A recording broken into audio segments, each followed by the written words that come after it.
Last మంత్లో అనుకుంటా మనం దీని మీద డిబేట్ చేసాం. ఈనాడులో వాళ్ళు అవునవును. వార్త రాశారు. ఇవాళ ఆంధ్రజ్యోతి కన్ఫర్మ్ చేసింది ఇది. ఆ! అయితే అవును. గతానికి ఇప్పటికి తేడా ఏంటంటే, గతంలో మున్సిపల్ చైర్మన్లు కార్పొరేషన్లకి ఇట్లా పెట్టారు. హ్మ్. మిగతా జిల్లా పరిషత్తులు, మండల పరిషత్తులు మామూలుగానే పెట్టారు. సభ్యులును వాళ్ళు ఎన్నుకోరు. ఇప్పుడు అవును. ఏకంగా జిల్లా పరిషత్ చైర్మన్లు, మండల పరిషత్ చైర్మన్లు కూడా డైరెక్ట్ ఎన్నికట. అవును. ఇది అదే కదా! 2 కోణాలు. ఒక ఆస్పెక్ట్ హ్మ్. చూసినప్పుడు ఆహ్, డైరెక్ట్‌గా ఏది ఈ ఒక ఈ తర్వాత అంటే ఎమ్మెల్యేలతో తలనొప్పి లేకుండా, ఎమ్మెల్యేలు హ్మ్. ఇదంతా టెన్షన్ పడకుండా కూల్‌గా హ్మ్. చేసేసినట్టు. ఇప్పుడు హ్మ్. ఎవరెవరిని ఇప్పుడు ఫర్ ఎగ్జాంపుల్ ఒక విజయవాడ మేయర్ ఉందనుకోండి. హ్మ్. ఎమ్మెల్యేలందరూ కార్పొరేటర్లను పెడతారు. వాళ్ళ నియోజకవర్గ పరిధిలో.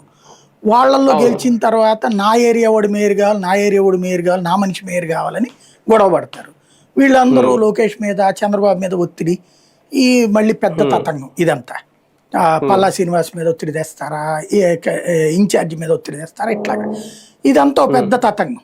హ్మ్. మున్సిపాలిటీకైనా అంతే జరుగుతుంది, కార్పొరేషన్‌కైనా అంతే జరుగుతుంది, జిల్లా పరిషత్‌కైనా హ్మ్. జరుగుతుంది. అంటే ఫస్ట్ ఫేజ్‌లో కౌన్సిలర్లు అదే ఈ సభ్యులను ఎన్నుకోవడం. వార్డు మెంబర్‌లా, హ్మ్. హ్మ్. కౌన్సిలర్‌లా, హ్మ్. కార్పొరేటర్‌లా, జిల్లా పరిషత్ అవును. సభ్యులా, మండల పరిషత్ సభ్యులా, హ్మ్.